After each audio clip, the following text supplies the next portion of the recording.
Been There Out podcast, Sounds of the Brew. In episode 1, we talked to Jack of Muttley and Jack's about his roasting career, his Fika, how he pairs them with coffee, and his Swedish roasting championship adventures.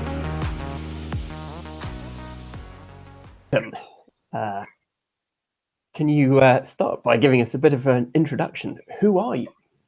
Yes, my name is Jack Ryan. I'm an Irishman living in Stockholm who came here 10 years ago planning to stay for 6 months, and now a decade later feeling very much at home.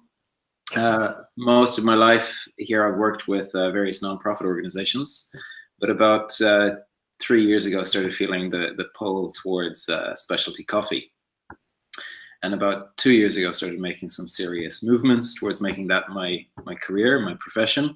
And then about 1 year ago, this coming May, launched a coffee roasting company called Muttley and Jack's Coffee Roasters, which I am one half. I'm the Jack, and Muttley is actually my little dog, who is the mascot of the company, and a constant reminder that life is too short to drink bad coffee. Said you felt the pull of getting into specialty coffee. Mm-hmm. Can you tell us a bit more about how that happened? I mean, obviously there are many similar stories elsewhere, but I'm curious. How did it start in the non-for-profit? Mm-hmm. Well, with all things food and drink related, I've always felt an interest. I like to experience the world through my mouth. So anything that I read that sounds exciting about food or drink cultures, I tend to explore them. Mm-hmm. And maybe about 5 years ago, I started to hear about specialty coffee. I'd never heard the term before. I think I was in Ireland on a visit and was reading some interviews about this new wave of coffee shops, this third wave of coffee shops that were springing up, taking advantage of the cheaper rents in the wake of the destroyed economy in Ireland. And I thought, specialty coffee, what is that? For me, coffee had been something that was dark and bitter, and it had really one function, that was to keep you awake when you needed to. And then I started reading these descriptions in this article about coffee that had tea-like qualities, that was fruity and jammy, and that there could be such a difference between something from Kenya and something from Costa Rica, which for me, they had all been just the same beforehand. Yes. So I decided to go and explore this. I went to a coffee shop in Dublin and ordered a Kenyan washed coffee, and I was amazed by how different coffee could taste when it has been treated with care. It was the first cup in a long journey. Then I started exploring the world of natural processed coffees and discovering, wow, there's a whole new world out there. And so that was my curiosity that led me into specialty coffee in the beginning. It's a very slippery slope, isn't it? It is. What kept me on the slope was the values that underpin the specialty coffee world, so that coffee is honored and respected, and the people who grow it are honored and respected. It's not just a commodity. And that the bywords for specialty coffee, is I've experienced it, are transparency, sustainability, and fairness. So not just in terms of fair trade, but going far beyond that and really having a relationship trade with people who are growing this amazing stuff. Was there any crossover with your, your humanitarian work that you were doing previously in the kind of specialty world, particularly in kind of the values and things like that? There was a lot of it. I worked with both environmental and humanitarian organizations for 10 years almost. And always had the urge to do something myself, to do something in business. And I've never been short of ideas, but when I follow the ideas through, I find that somewhere along the supply chain, somebody has got to suffer in order for this business to work, or the environment has got to suffer. And then I lose interest. And then around the same time that I was discovering specialty coffee, this urge to really do something myself was just growing and growing. And I thought, well, specialty coffee, let's follow this through and let's find out where where I'll come to the point where I'm like, oh, this doesn't work because the planet has to suffer or somebody has to get screwed, and I just didn't find it. I think coffee, when it's done right, it has the possibility to just have a positive impact all the way along. And so it was a really a good match for the values that I had been able to live with in humanitarian and environmental non-profit work. Mm-hmm. And it's quite a big step to go from enjoying your first Kenyan or Ethiopian coffee, for example, to actually starting to roast your own. How did you make that step? I can credit it maybe my little sister and my mother with really giving me the push in this. So you're blaming other people. Okay, I see the way this goes. Actually, I'm thanking them. I remember one Christmas about 3 years ago saying, yeah, I've been having this business idea where I could, have these focus really on coffee subscriptions and share these things that I've been discovering about coffee from all different parts of the world with other people who might be interested in it as well. And my little sister said, yeah, you should do it. You're always coming, back home for visits with these amazing ideas about businesses and projects that you're going to do, and you never do any of them. So maybe this one you'll actually do. And I thought, okay, this is the last time you're going to say this to me. It was something that I realized then that I could be passionate about, that I could be passionate about for a long, long time. And it was, it still is a risk to go from relative security of like a salary to learning a totally new craft. It's one thing to be a consumer, and it's another one to try and become a master. And I'm not saying I'm a master by any stretch of the imagination yet. It's definitely a journey, but it was a risk, but it's also an adventure. And for me, that's a really exciting prospect. Security is nice, but adventure is exhilarating, I think. And there's quite a big step between also learning to roast and hone your roasting craft, so to speak, and to then go to running your own business as well. Have there been bits of kind of running your own business as well that have been unexpectedly hard on top of the challenges of roasting and producing excellent coffee? As a rule of thumb, everything has taken longer and cost more than I expected to get set up. So finding premises in Stockholm has been much more challenging than I expected. Any potential landlords tend to get scared off when you talk about the need for a chimney or for storing your gas cylinders. There's no shortage of prospective tenants in the city.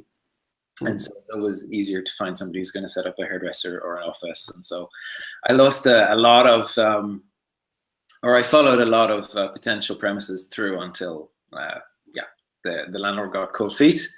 I was not making it super easy for myself because from the beginning I decided I didn't want to be in a pure industrial area. I wanted to be a part of community, whether that was inner city or whether it was suburban or totally country. I just didn't want to be in an industrial estate because it was clear that I was going to be working for the first year or so on my own.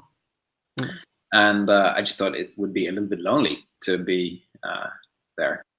Now, I know that there are communities in a lot of these industrial spaces as well, but I also wanted something pretty to look at.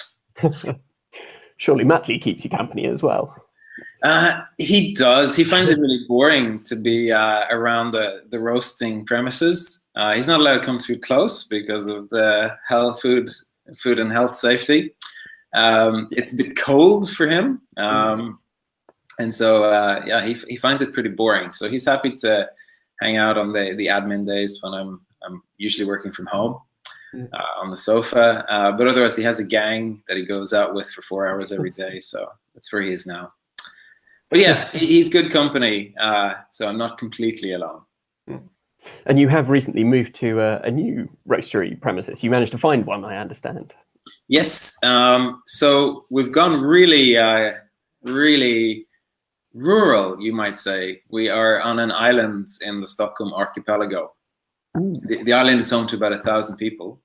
and our premises is 2 meters from the waterfront, so looking out onto the Baltic Sea in an old military building from 100 years ago. So it is beautiful. It's a small community there, and people walk in front of the roastery every day, and usually once or twice a day somebody pops in to say hello and have a coffee, and that's fantastic.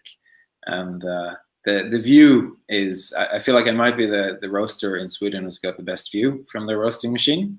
So sometimes it's really hard to focus actually on what's going on in the roaster, because there's such a beautiful view just outside the window as well. Mm.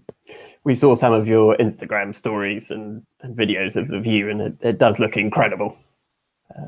We'd definitely like to make a trip to come and visit you at some point in the summer when it's a bit warmer. You're so welcome.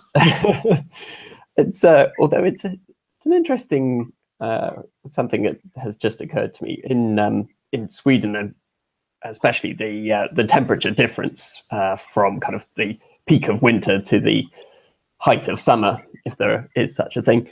It's quite a big range.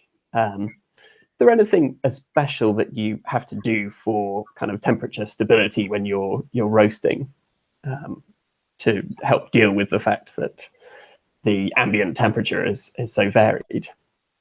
Yeah, there's so many different variables when you're roasting coffee that it can be very difficult to know which is the variable that's making the difference at any particular moment in time. But for sure, if you try and roast the same coffee in the middle of January and apply the exact same recipe or roasting profile 6 months later in the middle of July, the result is going to be really different. So you do have to take into account the fact that the temperature will be different. The storage temperature, unless you have it highly controlled, is going to be different with the beans from the very beginning. But also there's going to be more or less resistance in the air pressure. So you'll have to adjust your temperature a little bit. You'll have to adjust your airflow. And even from one day to the next, it can really vary, actually. But trial and error, and then just tasting is the way to try and keep your consistency, I think. It's a hard job, but someone's got to do it. And I think there's something a little bit different about the Muttley and Jack subscription, which was that each coffee comes paired with a Fika recipe that is unique to that particular coffee. Yes. How did you come up with this idea? We absolutely love the concept of Fika, having embraced our Swedish nativeness now. It seemed to be something just a bit self-evident. When you think about the coffee culture in Sweden, people don't just drink coffee. They have a sweet pastry and a bit of a chat surrounding it. And that's the simple concept of Fika. And so whenever I mentioned anybody that I was planning to start roasting coffee, or I had started to roast coffee, they're like, "Oh, that's great. We must have your coffee when we next have our Fika."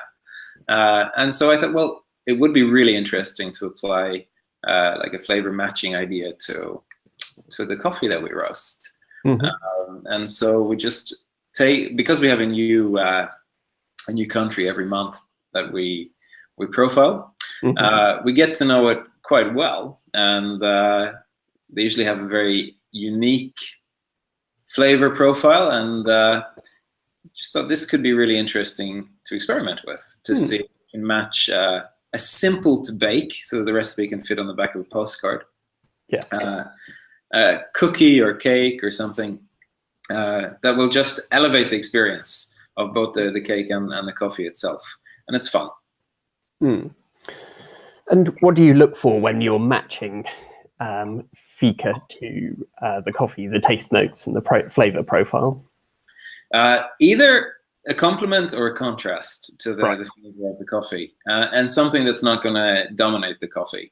But in terms of the principles of flavor matching, you can match the exact flavors and then just accentuate the overall experience of, say, raspberry, or you can try and contrast it. So you could say that you match blackcurrant with apple, which are quite different, but they're very harmonious when they're served together. So that's what we look for. Are we either going to complement this or are we going to contrast it? And find a way that the coffee can still remain the star of the show. It's tempting to go overboard and make a really amazing cake, but sometimes like, well, let's just pare it back a little bit so that it is still the flavors of the coffee that are dominating. And do you really bake and try every Fika recipe before you send out the subscriptions? Every single one. Your household must be very busy and full of Fika. Yeah, it is, and it means that I've had to go up a size in jeans actually since the company. I guess that's probably shared with subscribers of the coffee offering as well. So.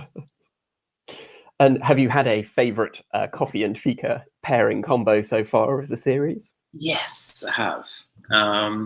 Back in October last year, we had Indonesian coffee. And it's reasonably rare to find specialty grade coffee coming from Indonesia that can stand on its own as a single origin. So we found one. It was fully washed, which again is unusual from Indonesia, where the wet hulling method is the most common because of the humidity in the country. But up in the mountains in the western part of Java, the climate is a bit different, and so it's possible to do fully washed coffees. And we tasted one and we ordered it in, and it had a really interesting, clean flavor. Lots of sweetness, which you don't often find. Not too much body, which you usually do find. And it did have some of the typical things that are present in Indonesian coffee, a bit of earthiness, a little bit of these tobacco, sweet tobacco or licorice flavors, but not in a way that I would describe as unpleasant. So it was a really interesting find to have this Indonesian coffee. And in this one, we decided to go for the complementing flavors. So to take a little bit of the herbalness and created something that wasn't going to dominate. And we came up with an Italian biscotti recipe that we added rosemary to. So you have the slightly savory elements of the coffee and the savory elements of biscotti, which is not a super sweet biscuit. And the crunch was just really satisfying with this. And yeah, I would say this was my favorite so far. Sounds incredible. There's before we move on, because what I really wanted to talk to you about was your experience in the Swedish Roasters Championship, which congratulations on placing second for a second year in a row, by the way. But before we move on from there, do you have a particular strategy for your kind of sourcing of origins and beans for Muttley and Jack? I depend a lot on import partners. We're so small. We're still a long way from being able to fill a container and ship it across the sea. And quite early on, I met with some people from Nordic Approach, who are a green buying company based out of Oslo. And the conversation was really interesting. It made me curious to order some samples from them. And reading through their information and having conversations, I realized that their values match very much the values of Muttley and Jack's when it comes to sustainability and transparency. And everything that they have delivered has been delicious. I get a lot of samples. I can't order everything, but I wish I could. And so the strategy is actually having a lot of trust in Nordic Approach and other wholesalers like them. And I've been fortunate enough to be able to travel with them to Origin in Ethiopia. I had a pretty good feeling that our values were lined up, but it was a really good opportunity to experience it, that we do have the same values when it comes to wanting to build relationships and to have trade that is really mutually beneficial, that lifts everybody. And apart from that, we have promised that we will feature a new coffee every single month, which ambitious. is ambitious. To be honest, when I started that, I didn't realize how ambitious it was. But I've been really glad that we have. Because it has forced me as a roaster to grow and learn much faster than I maybe otherwise would have done. It can be a little bit sad because you spend weeks or sometimes months experimenting with a particular coffee until you want to get the perfect profile for it. And just when you have, and then you send it out to your members, then it's gone. Bye. We do, of course, keep some in stock, and as long as we have the green coffee, we'll roast it to order. Yeah, it's a really great way to learn how to roast coffees from many different origins very fast. But then, yeah, you have to be ready to say goodbye to them when the month has passed as well.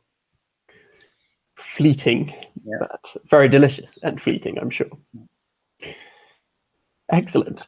So I guess that leads us nicely onto, I guess, your craft as a roaster, and particularly the Swedish Roasting Championship, as has recently been. As a bit of an intro, I guess competitions within the specialty coffee world are still relatively, I guess, obscure to many people who enjoy the coffee on a day-to-day basis. And I think some proportion will have heard of the Barista Cup. I guess a smaller proportion will have heard of some of the other competitions. For someone who's never heard of the Roasting Championship, how would you describe it? It's 3 days of demonstrating your craft as a roaster. It takes place under fairly intense conditions. There's a lot of time pressure, there's a lot of space pressure, and you have to show your ability to both grade and evaluate green coffee. You have to show your ability to sample roast so that you are able to identify what is the potential of any given coffee. And then once you've identified that potential, you have to make a production roast. So a large, at least 3 kilo roast of a single origin, and also a blend of 3 other origins. And you have to try and make it as delicious as you can within a half an hour for the single origin, or an hour to make your blend. And not only does it have to be delicious, but it has to match what you have said in your plan it's going to taste like. So you might make the world's most delicious cup of coffee that tastes of jasmine and raspberry, but if in your plan you've written that it's going to taste like apple and toffee, you're going to lose some points there. So you have to see the potential, you have to make a plan, and then you have to deliver upon that. Okay, so the green coffee sampling stage as a first step, are they generally trying to hide some slight defects in there, or are you trying to score the coffees, or how does that work? You have around about 30 minutes in which you have to use whatever instruments you've been provided with to measure the density and the water, the moisture content of it. You also have to use your senses, your eyes and your nose, to identify what is the aroma from a list of possible aromas, fresh or sour or neutral, and then the same for the color. But the real challenging part is that you start off, or the judges start off, with a perfect sample of defect-free coffee, 350 grams or so of it, and then they hide in 20, 30, 40 defects, who knows? And there are 16 possible defects that it could be. So you not only have to find them in the remaining minutes of your 30 minutes, but you have to classify what those defects are as well. So it depends a lot on how challenging the judges try to make it. Do they hide 10 defects in there, or do they hide 40? It can be anywhere in between. And then, you have to be both accurate and you have to be fast, because the time disappears so quickly in that. And I guess some of those defects may kind of obscure each other as well. Yeah, one bean might have more than one defect. It might be have a fungus, but it might also be broken, and you have to decide, well, which of these is the primary defect in this, and you have to make that call. And the remaining stages take place, or all of the stages, sorry, take place over the course of 3 days. Yeah, one of those days tends to be a practice day. So you will usually do your sample roasting and the green coffee defect analysis early on. And then you will have an hour or so for all of the competitors to have a practice on the larger machine, which is a 5 or 6 kilo roaster. And then you sort of try and soak up that experience, soak up what you've learned from the sample roasting, what you know about the beans that you're going to roast with. You don't get to roast those on the test day or on the practice day. And then, yeah, make your plan. And is it kind of, do you take it in turns to use the same equipment? Because roasteries are obviously not exactly simple to pop up in large numbers. Yeah, so this year we were 8 competitors, and it was all scheduled out. So there was military precision almost. So there was just one sample roaster. There's just one production roaster. So you have to be available and around for all of these 3 days. But in reality, you only get to use the machines for about an hour each while you're practicing. Right. Which did you face are there any parts of the competition this year that you particularly struggled with, or you particularly enjoy least, or and conversely, which bits do you enjoy the most as well? Yeah, this year it was nice because I was returning to the competition. Last year was much scarier. I was new in the world of specialty coffee. I was competing for the very first time. This year was very different. It was meeting up with people that I had met both at that event last year and at various events. So it was like, meeting up a load of really nice, friendly colleagues. Both years it's been quite cold. It's in Sweden in February.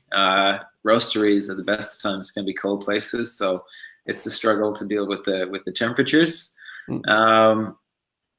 Each machine is different, and an hour to learn the intricacies of how a machine is going to react to your touch or to what you imagine it's going to do when it has 70% gas or 90% gas. It can be very different from machine to machine. So an hour to really try and understand the machine is very little time.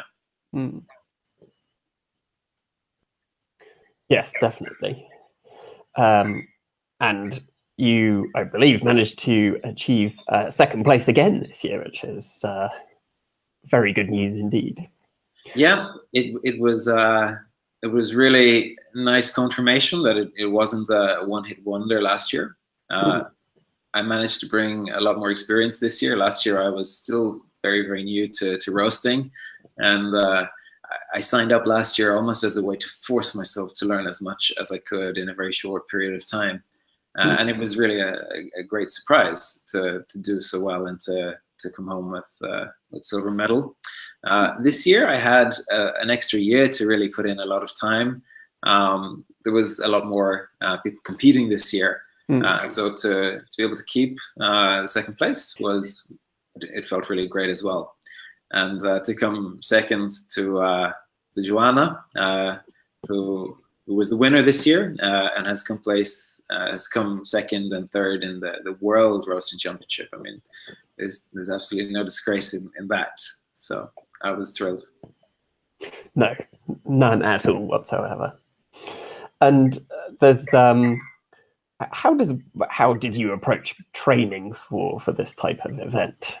I guess producing a new coffee for your subscribers every month is probably a good start in itself. I think the single most important thing that I did was I tried to find some good teachers. I'm not the most experienced roaster in the world, and so what I I lacked in my own experience, I tried to soak up from people who were experienced. So I asked other roasters if I could come and learn from them. And that was probably the single most valuable thing I did. I spent a few days with Creston from Fjord Coffee in Berlin, and he was really into the competition. He drilled me every few minutes. You got a Costa Rica coffee. It was grown at 1,600 meters. It's a natural process. What do you do? Quick. I'm like, oh, okay, I'm going to charge the drum to 185 degrees. I'm going to go in with this temperature. And it was really very intense, but very, very helpful. The other most important thing I would say is to find out what machines you're going to be using in the competition. If you're going to have a Gießen or a Diedrich or a Probat or some other roaster, then you can try and find somebody who has that same roaster and practice with them. And the same goes for all of the tools. One of the things you have to do in the competition is forecast what will be the color reading on the coffee when it's been ground up and passed through this color reader that gives a reading. You have to calibrate yourself into all of these tools like the roaster and the color reading. So if you find out in advance what they are and practice with them, it will give you a sense of comfort and maybe a competitive advantage on the day as well. And so the barista championship, for example, I think sometimes receives a number of comments that increasingly the score sheet and the way it's marked sometimes requires you to learn a slightly separate skill to being an actual day-to-day production barista in a cafe. Do you feel that the roasting championship represents a good cross-section of the day-to-day activities that are in fact required to be a roaster? I think it does and it doesn't. I don't think in competition scenario like this you will ever roast the best coffee that you've ever roasted, because in order to do that, you will spend weeks and weeks and possibly months of cupping afterwards. You want to know how your coffee is aging days and weeks after you've roasted it. You want to try a few different profiles and just tweak one variable at a time, and you cannot do that. Also, the coffee that you roast in the competition is donated, and it might not be the best coffee that's out there, but it's perfect for competition where it's never going to be the best coffee anyway. So what I think it does is it really allows roasters to challenge themselves and to focus on skills that they should be using every day in their roasteries. How to be fast and efficient at evaluating green coffee. You really need to be able to do that. You really have to practice your sensory skills before the competition in order to be able to find the potential in a sample roast, and then to write a plan that's actually going to deliver the flavors that you have said. So it's not so much the competition itself, but I think it's the amount of preparation that if you want to do well, that you have to do, really benefits you as a roaster in the long term. But it's true that what you do under those 3 days in the competition is probably fairly different from what you will do in your own practice back in your roastery. Marvelous. And what's next for you personally as a specialty coffee professional, and for Muttley and Jack as well? Well, we have recently moved into this new roastery. We were sharing premises up until now, and so it's been fantastic to just have our own space where we can go and work every single day and experiment more with the coffees. We've had a lot of requests from different cafes and restaurants over the last year if we would be able to supply them, and it's not something that we've been able to do because we've only had a couple of days per month in a roastery up until now, and so we've really focused heavily on the membership. And so it's quite exciting that now we can actually start to respond to some of these requests, and we're sending samples out to various cafes throughout Europe and Sweden, and it's starting to pop up in cafes and restaurants more and more. So I think and I hope that we'll see more of that as 2018 goes on. And what would be the kind of ideal outcome for Muttley and Jack? What would be the dream scenario for you to think, yes, we've done it? I would say that we have at least 2 or 3 solid legs to stand on, that we continue to grow our membership, and that we're providing a really great coffee to hundreds or thousands of people every month. But at the same time that we're able to work on our wholesale, again, with this idea of relationship and partnership, that we can provide coffee, but we can also provide our experience and insight and support to the people who are preparing the coffee. And I think it would be really great as well to have a third leg, which is to elevate the workplace coffee that people drink. In Sweden, it's maybe not as bad as in other places, but there still is a very long history of roasting quite dark coffee in Sweden, and that's what most people drink in the workplace.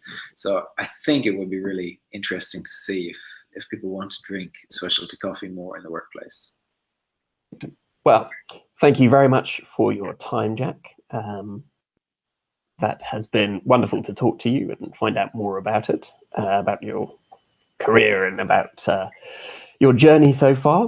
And we very much look forward to drinking more of your excellent coffee and hopefully visiting your showroom, your roastery. Yep, I hope so too. And thank you very much for inviting me, and best of luck with the podcast. Thank you.